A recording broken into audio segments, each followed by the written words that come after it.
Hello, this is Washboard Jim, the singing day trader. Well, this will be this coming week's watch list, and I also want to tell everybody I'm starting a $1,000 challenge.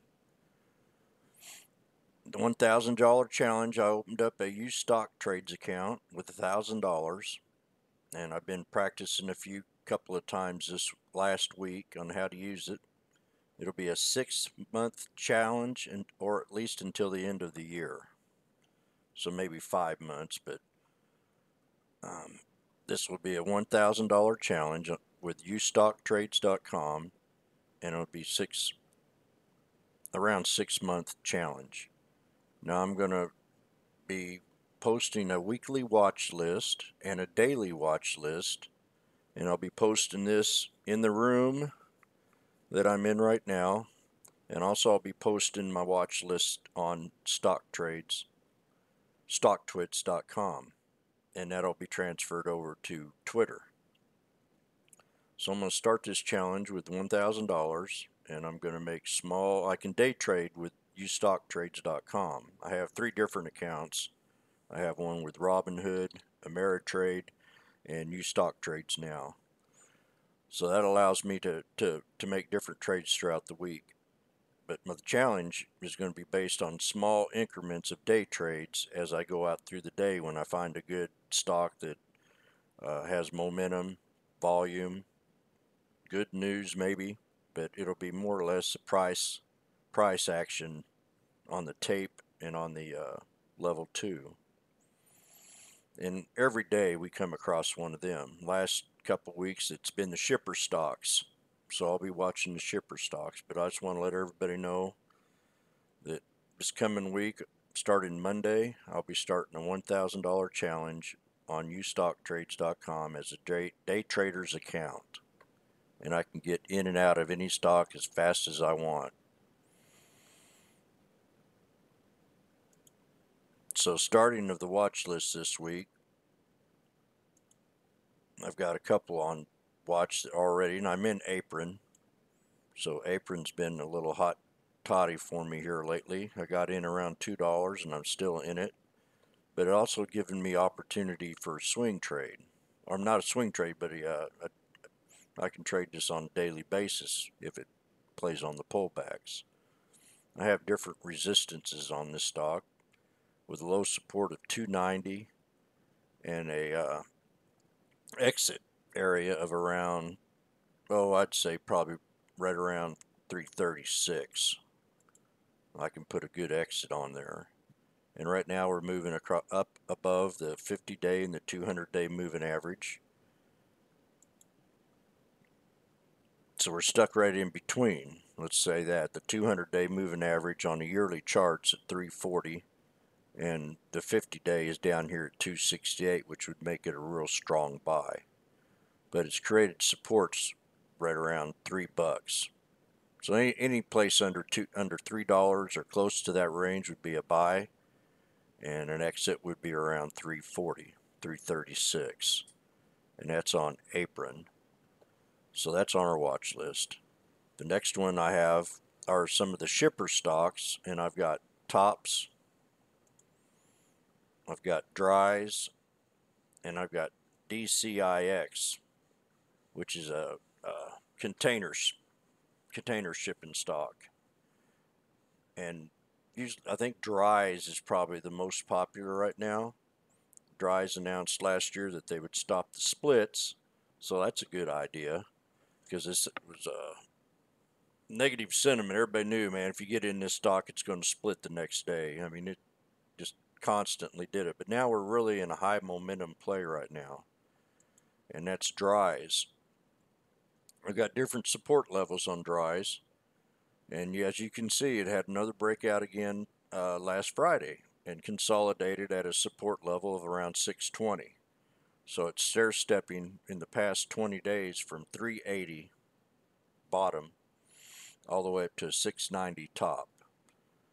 And this is in Dries. So I'm keeping Dries on watch, and I'm going to put me a little support level line right around here at 651 in case it gets oversold.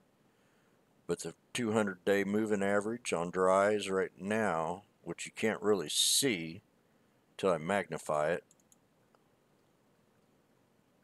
is right down here in the lower period. So we've had a definitely good breakout here. So keep dries on your watch list. The next one we're going to be watching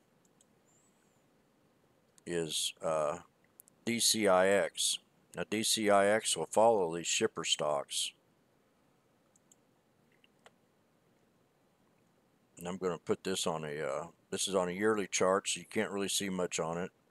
So I'm going to move it up to a 20-day period, and I have my trend lines and supports already set for this stock.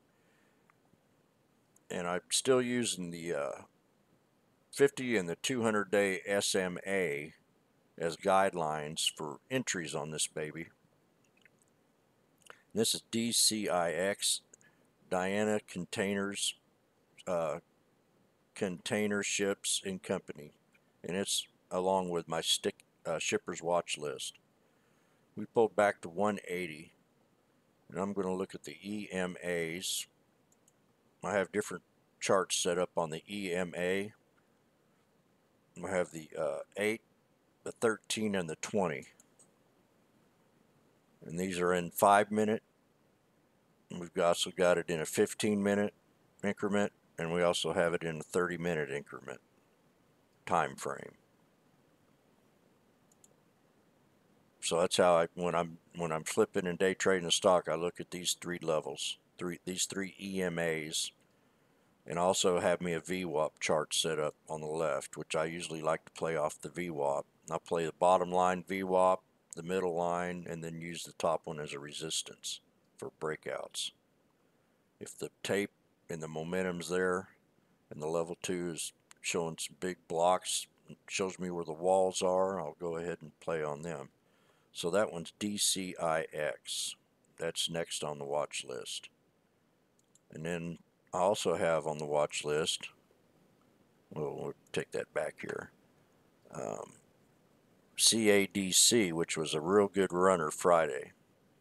You see it ran and it consolidated back, and then it pulled back, and then it bounced off and ran again. So I'm keeping this one just on watch. I'm not in it right now, but you can see the great run it's had here in the past year. We've had 2 great runs, and it came down to a support level, bounced on up past the 200 and the 50-day moving average. This is another look at a 20-day chart. So it kind of pulled back at that 590 level and consolidated and bounced up to 625. So CADC is still on watch, but I'd like to see a little more correction on it, maybe down to this lower level of $5, and look for another bounce. And that's CADC. Now the next one I have that I'm in right now currently is BOXL. I've ran this one up the other day and took some profit at it. Kind of, once it hit the top, it gave up and come back to a support level of 546 Friday. Then it's bounced up to 594. So I'm in at 556 if I remember right. Right about in here where that 50-day SMA was. This is BOXL. It's going to be hitting the Russell, I think, 2000 here, or if it already has. So I'm keeping a good eye on it. It looks like a good flipper stock, but I've got a core position right now, and I'm going to be, and it gets up to this range of around 618 and consolidates big time. I was watching it Thursday and I was watching it Friday. We didn't hit that level Friday, but Thursday it kept bouncing up and down between the 595 level to the 618 level, 620. And really couldn't make up its mind if it wanted to break out, but it did break out one time up to 640. And this has a lot of interest, but you know, it also likes to pull back. I think the shorts like to play this stock. So if it dips down here to the 547, 550 level, it's a good entry. It's a strong buy when it gets down here to about 520 if it does. And it's a good sell right around 6 to 618, 619, or carry it up to the 640 level.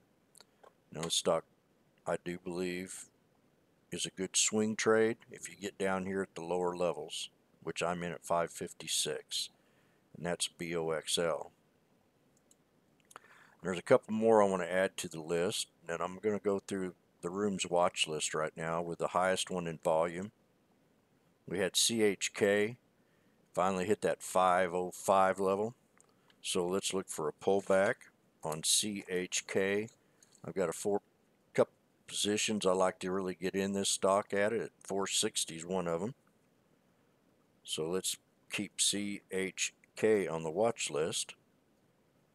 Look for a pullback. We hit the resistance right up here. We had a double top right at about 510.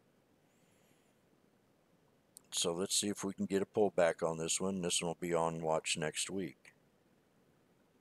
Let's look at a couple more here on the yearly chart and see what they kind of have to say to us. DNR looks like it's had a real good run. We broke out and closed at the double top position for a yearly at 471. We had a high of 487, and I got another resistance up here around 526. I also have a pullback to the 50-day SMA here at 385, and that's DNR. I like to play the pullbacks. I'm not as talented when it comes to breaking out in resistances, which I'm getting very good feedback from a few of my traders that I trade with. Vegas, I don't know if you're familiar with her, but she's very good at pointing out these breakouts, and I'm learning a lot from her. So let's put DNR on our watch list and see if we can't get a pullback area. If not, we'll see how the tape's running on it. Then also on the watch list, got AKS of 17 million. Looks like we're in between. I'm just taking these off the watch list that I prepared for the room on ascending triangles. We had a breakout up to 488. It looks like it kind of hit a resistance there right here about 490. We're sitting in between the 50-day SMA and the 200-day SMA. So if we pull back any, we're probably looking at about a 475 pullback. I'd say maybe at 473 looks a little bit better. So we'll put that right there. We'll create the resistance right here at around another first support of around 482 with a resistance of 490. I'm going to put it right up here about 493 to a resistance of 513. That's where I'd like to see this goes. This fills a gap. This is more or less a yearly pivot point at 513, but it also touches the 50-day SMA, which ended Friday. So we're going to put AKS on the watch list, and I'm going to put a couple more on here. We'll go back to what I prepared for the room as ascending triangle, and we got CLF. Looks like it's got a conference coming. We're at an all-time high, yearly high. Right up here, we got 915, and we looks like we hit 914 on the wick. The base, which is about 893, 892, with a resistance level of, we're going to make it at 915 for a breakout, and then a pullback. If it wants to do that right around this level right here, you see this top right here where it mentioned at 858. And then we're going to go in with a lower support right around here at 830. We surpassed the 50 and the 200-day SMA. And as I look at a day trade, I'm seeing, looks like we closed right at the VWAP on Friday here at $9. So I'm going to keep this one on watch. I like to see a little pullback maybe at around 882. Right around in there, or maybe one right down here 867.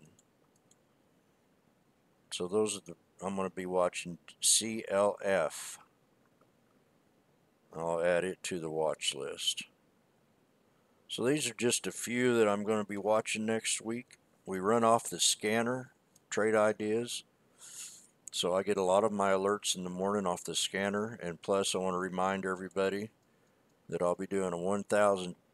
I do this every year. I've done this for 12 years in a row on myself, but I've never been vocal about it until this year. And I've been asked by a couple traders to maybe start a challenge to educate and help us learn together how to keep a watch list going and how to keep it fresh and simple. Simple and fresh is how I like it. I don't like to overdo my charts.